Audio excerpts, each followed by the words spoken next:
ముక్కోటి ఏకాదశి పర్వదినాన్ని పురస్కరించుకొని కడప నగరంలోని దేవుని కడప శ్రీ లక్ష్మీ వెంకటేశ్వర స్వామి ఆలయంలో విశేష పూజలను ఘనంగా నిర్వహించారు. ఈ సందర్భంగా ఉత్తర ద్వారం నుంచి స్వామివారి దర్శనానికి అవకాశం కల్పించారు. తెల్లవారుజాము నుంచి ఆలయానికి భక్తులు పోటెత్తారు. స్వామివారిని ప్రత్యేక అభిషేకాలు, అలంకార సేవలు చేస్తున్నారు. దీంతో ఆలయం భక్తి శ్రద్ధలతో మార్మోగింది. భక్తుల రద్దీ సందర్భంగా ఆలయ అధికారులు ప్రత్యేక ఏర్పాట్లను చేశారు.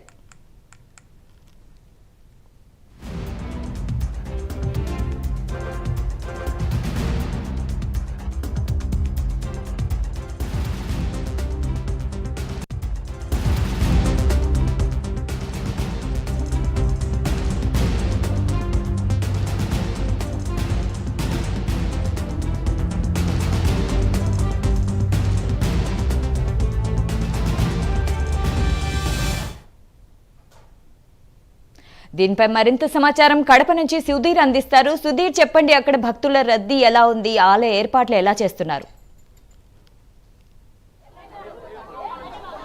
Good morning Shaida. ముఖ్యంగా చూసుకుంటే ఏదైతే వైకుంఠ ప్రధాన దర్శనం సంబంధించి ఇప్పటికే కడప నగరంలో ఉన్నటువంటి ఏదైతే తిరుమలకు తొలిగడపైనటువంటి దేవుని గడప ఆలయంలో అయితే కనుక ఉదయం నుంచి కూడా దాదాపుగా ఈసారి అయితే కనుక తెల్లవారుజామున 1:45 కూడా భక్తులకు దర్శించేందుకు వైకుంఠ ద్వారం ద్వారా కూడా పూర్తిలో అయితే కనుక శ్రీ లక్ష్మీ వెంకటేశ్వర స్వామి కూడా కొలువైతీరిన పరిస్థితి ఉంది.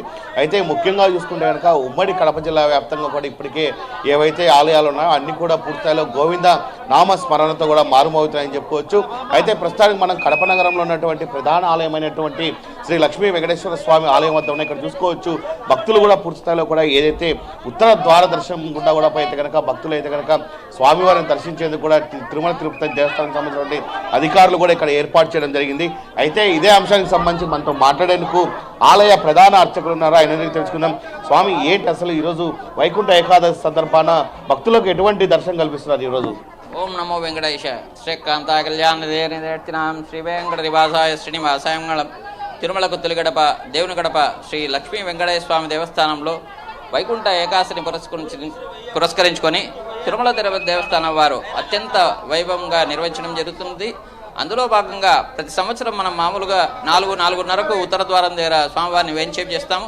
ఈసారి భక్తుల సౌకర్యార్థం 12 గంటలకు స్వామివారి ఆలయం తెరిచి స్వామివారి ప్రాతకాల పూడ్చుకొని 1:35 ఉత్తర ద్వారం దగ్గర స్వామివారిని వేంచేపు చేసినాము.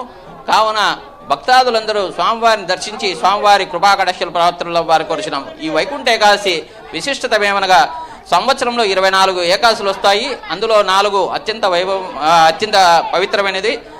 ధనుర్మాసంలో వచ్చే ఏకాదశిని ముక్కోటి ఏకాదశి మరియు వైకుంఠ ఏకాదశి అని పిలుస్తారు. క్షీరసాగర మండలంలో మహాలక్ష్మి అమ్మవారు ఉద్భవించిన రోజు, అలాగే మహాశివుడు గరళాన్ని సేవించిన రోజు ఈ రోజు. కాబట్టి ఎవరైతే ఈ ఉత్తర ద్వారం గుండా స్వామివారిని సేవిస్తారో సకల శుభాలు కలుగుతాయని ప్రతీతి. అంటే ఈ ఉత్తర ద్వార దర్శనం చేసుకుంటే కనుక భక్తులకు అంటే పూర్వజన్మలు చేసిన పాపాలని తొలగిపోతున్నారు, నిజమేనంటారా? మనము దేవతలకు మనకి ఎట్లా ఉదయము రాత్రి సంవత్సరం వచ్చి వాళ్ళకు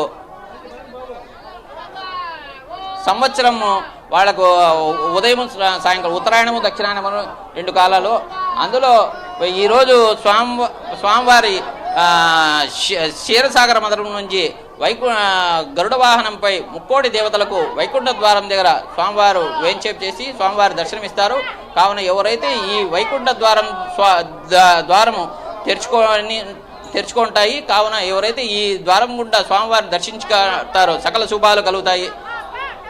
ఇది మొత్తంగా చూసుకుంటే మరోపక్క పోలీసులు కూడా పూర్తిస్థాయిలో కూడా ఇక్కడైతే కనుక పెద్ద ఎత్తున బందోబస్తు నిర్వహించడం జరుగుతుంది. అయితే ఇక్కడ ఆలయానికి సంబంధించినటువంటి అలాగే చిరుచౌకు సంబంధించినటువంటి పోలీసులు తెలుసుకున్నాం.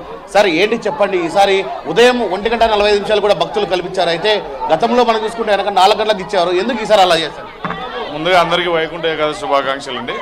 ఏంటంటే తిరుమలలో కూడా లాస్ట్ టైం చిన్న ఇన్సిడెంట్ జరగడం వలన 1:30 నుంచే దర్శనం స్టార్ట్ చేయడం జరిగింది. సో అదేవిధంగా ఇక్కడ కూడా 1:30 నుంచే దర్శనం స్టార్ట్ చేయడం జరిగింది. సో దీనివల్ల ఏంటంటే చాలా వరకు క్రౌడ్ ఒకే చోట గుమిగూడకుండా, స్టాంపేడ్ కాకుండా తొందరగా భక్తులందరూ కూడా దర్శనం చేసుకుని పోయేదానికి అవకాశం కల్పించేదానికి ఈసారి ఈ రకంగా ఏర్పాటు చేయడం. దానివల్ల ప్రజలు కూడా చాలా హ్యాపీగా ఉన్నారు. ఎక్కడ కూడా ట్రాఫిక్ జామ్ కానీ అలాగే ఇక్కడ క్యూ లైన్లలో ప్రజలకి భక్తులకు ఇబ్బందులు కానీ జరగకుండా ఇవన్నీ కూడా చూసుకుంటా ఉన్నాం. మేము ముఖ్యంగా మా ఎస్పీ గారి ఆదేశాల మేరకు, కడప జిల్లా ఎస్పీ గారి ఆదేశాల మేరకు కడప డిఎస్పీ గారు అలాగే చిన్నచౌక్ ఇన్స్పెక్టర్ ఓబులేస్ సారు ఆధ్వర్యంలో ఈ బందోబస్తు అంతా కూడా ఏర్పాటు చేసుకున్నది. సుమారు 200 మందితోటి మేము బందోబస్తు ఏర్పాటు చేసుకోవడం జరిగింది. సార్, అంటే లాస్ట్ ఇయర్ కన్నా ఈసారి భక్తులు పెరిగే అవకాశాలు ఉన్నాయి. అలాగే ఇంతమంది భక్తజనంలో కూడా పిక్ పాకెటర్లు ఉంటారు. దీని మీద ఎలాంటి శ్రద్ధ తీసుకుంటారు? సో దీనికోసం సపరేట్గా మేము ఒక క్రైమ్ టీమ్స్ అని దాదాపు 3 టీమ్స్ మఫ్టీలో తిప్పుతున్నాము. సో వీళ్ళు ఆ క్రైమ్ వాళ్ళకి ఇదే పని అనమాట. అంటే ఎవరైనా ఇట్లా దొంగలు తిరుగుతా ఉంటే వాళ్ళ మీద నిఘా వేసి అటువంటివి ఏమైనా ఉంటే కూడా పట్టుకుంటాము. ఖచ్చితంగా భక్తులకు ఇబ్బంది లేకుండా చూసుకుంటాము.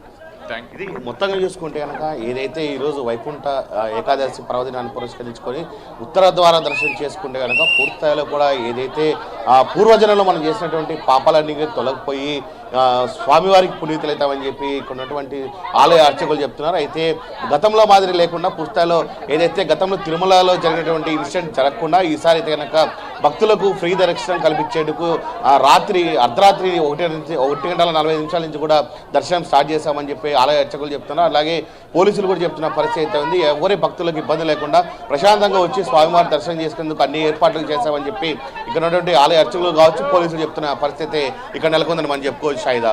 Right, thank you Sudheer.